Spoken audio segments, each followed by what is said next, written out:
Hi everyone, Aaron here for Zollotech, and this past week was really busy with different releases from iOS to iPad and more, and so we'll talk about that, some changes that Apple's made, and much more. This is your news update for the week of October 31st, 2022. Now, after the release of iOS 16.1 last week, one of the features was supposed to be in the Apple Wallet where you could use a savings account feature. Apple actually delayed this after they released it, where it says Apple Card will soon let users grow daily cash rewards while saving for the future with a high-yield savings account from Goldman Sachs. This has actually been delayed. So they delayed this right after actually introducing iOS 16.1. So it's something we'll see later on, maybe with iOS 16.2, 16.3, or maybe even later on than that. Now, iMessage last week experienced an outage. Many people were messaging me, and actually quite a few people had an outage between about the hours of 9 a.m. and 12 p.m. Eastern Time in the United States. As a whole, quite a few people had the issue where they couldn't send messages or even make FaceTime calls. So it wasn't just you. If you had that issue, that's been resolved, and you can always check their overall status on the system status page. I'll link it in the description, but if you're having one of those issues, you can just go here and see what the current status is of all of the different Apple services. So you'll see here you have iWork, Mail Drop, Maps Display, Maps Search, and just about everything they have. iMessage here where it says available. So if you're ever having a problem, be sure to check that out. Now, this past week, of course, we know Twitter was acquired by Elon Musk, and recently there's some news that he may be charging $20 in the future per month for the verified checkmark. And so this is something that I thankfully got a couple months ago. It's something that took me a long time to get, and I would really like not to see people have to pay to get this. I'm okay with paying to maintain some sort of subscription with other features, but not for people to be able to purchase this. I'm curious what you think about it in the comments below. Also, he mentioned about bringing back Vine, which is similar to really TikTok, but started earlier than that. So it was quick videos, really quick videos, and something that Twitter acquired and then got rid of. He actually asked if they should bring it back. I think that would be a great move, especially with all the short videos today. But again, let me know what you think about that in the comments below. Also, going along with subscriptions, Apple has increased the price of their subscriptions to Apple Music, Apple TV, and Apple One. For example, Apple Music for the individual goes up $1. For a family plan, it goes up $2, and $10 for an overall yearly plan. So $1 per month it's gone up. The same is true with Apple TV Plus, where it's gone up $2 per month, or if you're paying for the annual plan, $20 per year. Also with Apple One, that's the one I actually got an email on, the individual plan goes up $2 a month, the family plan $3 a month, and the premium plan $3 a month. So about from $29 to $33, or $29.95 to $32.95. That's something that just went up, and they announced that around the time of their earnings call. So Apple has had their earnings call where they earned $90.1 billion in revenue with $20.7 billion in profit after expenses. Tim Cook said they're still working hard to meet demand for the iPhone 14 Pro and Pro Max, and that overall iPad sales have gone down while Mac sales have gone up this past quarter. And going along with services, they continue to increase with over 900 million paid subscriptions. Now, each person could have multiple subscriptions, so they're kind of counting those individually. So if someone has Apple Music and then they have TV Plus, that would be 2 subscriptions. But still, that service is growing very, very fast with all of their different service revenue. So that's something that has increased. However, they're saying to expect Mac sales overall to go down this year, and we'll talk more about that a little bit later. Now, as far as deals and discounts, let's go over that before we continue, as there's quite a few good ones this week. The Apple Pencil 2, if you wanted one of those for your iPad Pro or iPad Air, this is down to $89 on Amazon, sold directly from Apple. The Apple TV 4K from 2021 is just $99. The iPad Air 5th generation is down to $519, and the AirPods Pro 2 seem to be perpetually $10 off. So I'll link all of those in the description if you want to check them out. The Apple Pencil 2 and the Apple TV seem to be the best discounts, but if you want to check those out, I'll link those in the description, and they are affiliate links. I'll get a little bit of money for those, and if you don't want to do that, just go to Amazon and search those particular products and you'll see those. But make sure you're buying them directly from Apple. Go to the Apple Store on there. We've been talking about USB-C coming to iPhone for quite some time. We've had it on the iPad and now the base iPad, as well as Macs for quite some time. And based on a new law, Apple will have to comply. In a recent interview with Craig Federighi and Greg Joswiak, they confirmed Apple will have to comply with the new law in the EU to use USB-C. There's a full interview on YouTube and on Twitter. If you want to check it out, I'll link it in the description. And they talk about that as well as the amount of waste not using Lightning would create, although I think a lot of people have USB-C, and also iMessage and Android and why they're not doing that, and also the lack of calculator on iPad and more. So it's a pretty great interview.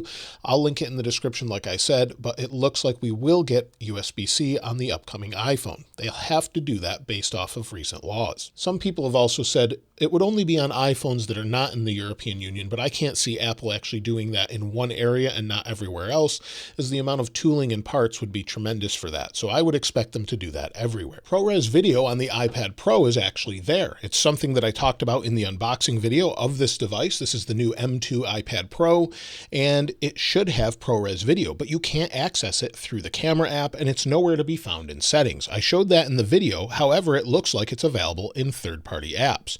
So if we go over to, you'll see I have Filmic Pro. If we go into Filmic Pro, we go to our settings, then we go to our resolution, you'll see we have ProRes. We can use 4K ProRes in 2020, or we can use ProRes 709 or 8-bit. So these are all options that are available if you're using a third-party app. For some reason, they didn't bring it to the camera app, but they probably figure if you're going to use your iPad with ProRes, you'll probably use Filmic Pro or another app anyway. So it's a little odd they did that, but it's something that they've done. Also, this iPad contains Wi-Fi 6E, and you can actually disable that according to Apple in a recent support document. If you're using Wi-Fi 6E networks with an Apple device, there's actually an option to disable it. You'll see how to turn off Wi-Fi 6E mode on your device. However, it doesn't show up unless you're connected to 6E. So I currently don't have 6E in my office, so I may have to get a router that supports that, but you'll see you have the option to turn it off now if you wanted to do that. I'm not sure why you would want to, but you can turn it off if you'd like to. Also, speaking of iPads and USB-C, the new iPad has USB-C, as I mentioned before, and in my unboxing video. However, one of the odd limitations that's been discovered is that it has USB 2.0 speeds. It doesn't have the full speed that you would expect from USB-C. Whether that's a limitation of the chipset or intentionally slowed down, that's a bit of a disappointment. Although you can't record ProRes video, those higher transfer speeds would definitely be nice. So unfortunately, this device, being as expensive as it is, I already mentioned I think this should be priced a little bit lower. It's very nice, but at the price you have for this iPad and this keyboard case, I would probably just go with a used iPad Pro or an iPad Air. At this point, it doesn't make sense to get this device yet. I think if they lowered it to $329 though, it would make much more sense. But let me know what you think about it. Within the App Store, you may have already seen more and more ads. Here's one of them. As we scroll through, you may see more and more of them as they're allowed to advertise directly in the App Store now. However, there were some problems with it early on where they had casinos and some other sort of ads, and Apple has apparently limited that and fixed that issue. So you'll definitely see more ads, but why they were allowing those or maybe not monitoring that, it's hard to say. Whatever got approved there should definitely be monitored a little bit more closely. Hopefully we don't have a bunch of spam ads and we just have good games and things that we can try out on our own with apps and more. But again, let me know what you think about ads and things in the App Store and throughout the OS, as we may see more and more of that. Apple recently updated iCloud with a new beta version of beta.icloud.com with a full redesign. You'll see it has a translucent menu at the top once you sign in. It has your photos, Drive, reminders, you have Mail, Photos, Drive, Notes, Reminders, and Find My with Mail here as well, and you can fully customize the homepage. So you'll see the apps jiggle, you can remove what you don't want there, you can add more, and maybe we'll add different apps as we have options for that. So this is something they've fully redesigned, and it has sort of a translucent background as well, similar to iOS. And then also you have additional customization here with features and more. So it's great to see a full redesign of this. Maybe some of the design with the different cards hints at iOS 17, but either way, it looks like it's a nice redesign, and I'm glad they're updating their design here and there. But let me know what you think of this in the comments below.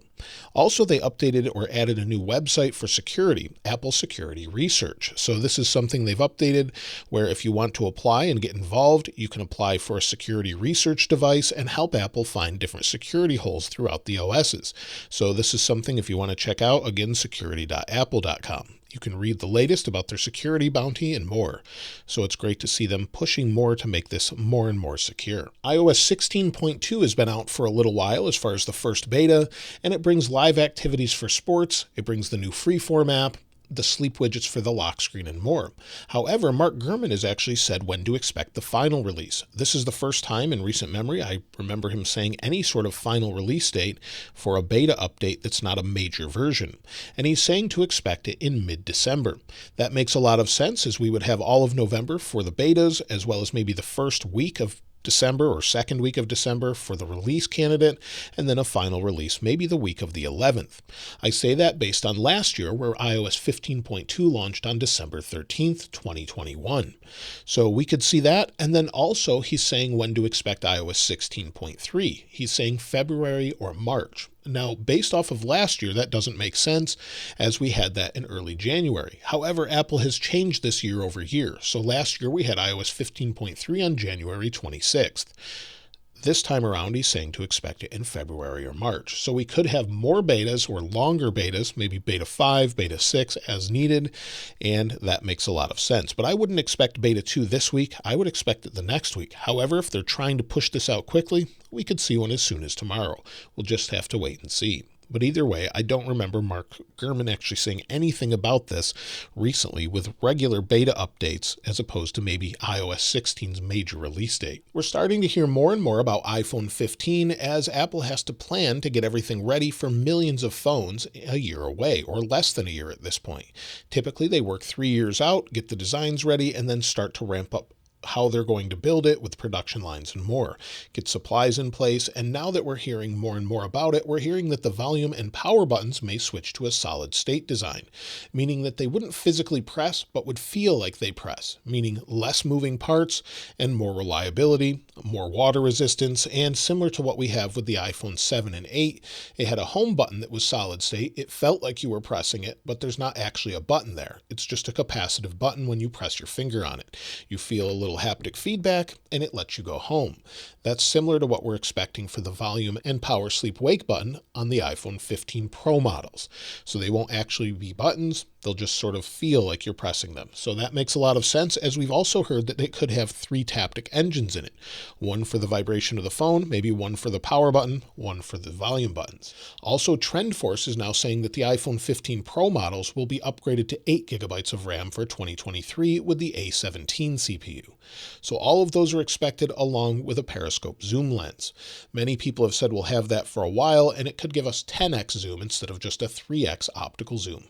So all of those things are expected. We're also still expecting an iPhone SE 4th generation. However, with the slowing of production of iPhones lately, we may not see that for a while, but it's expected to look like the iPhone XR or 11 series, where it has the similar design. It makes sense they would use this over again with a 6.1-inch display.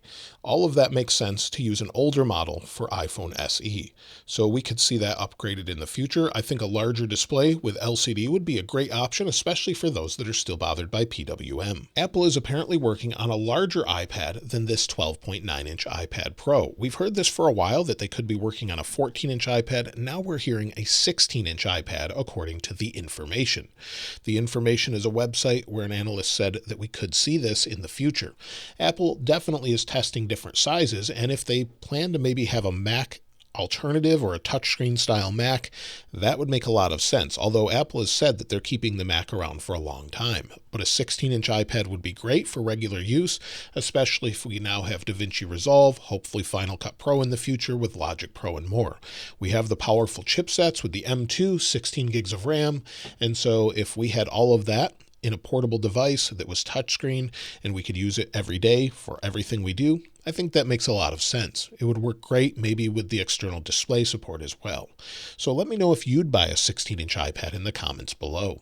This year, we had the all-new redesigned M2 MacBook Air. We also had that processor brought over to the iPad, as well as the older MacBook Pro style. However, many of us expected at the end of the year in November to have a new event or some sort of introduction like they did with the iPads, where they would upgrade the Mac Mini and iMac and other devices with M2 Pro, M2 Max, and M2 Ultra processors. Unfortunately, it looks like this is going to be pushed to 2023, according to Mark Gurman and others. So instead, it would be in the the first quarter of 2023 with an M2 Pro, M2 Max, M2 Ultra possibly, and maybe even M2 Extreme CPU for an all-new Mac Pro. We still are waiting for a 27-inch iMac and also all of the other updates that go along with that. So it looks like this year we're not going to see more Macs. And that makes sense based off the revenue call that Apple had the other day, where they said in their earnings call to expect Mac revenue to decline substantially year over year in the December quarter. If they're not introducing new Macs, it makes sense that revenue would go down, or maybe people just buy discounted Macs this year or wait until January to get the new ones. But it looks like we're not going to have anything in November, and all of the new products have been introduced this year. And so that's a bit disappointing, but also great for those wanting to get one of those 14-inch or 16-inch MacBook Pros. It's a great time to get them discounted, as there's many discounts on Amazon, on different websites, and more.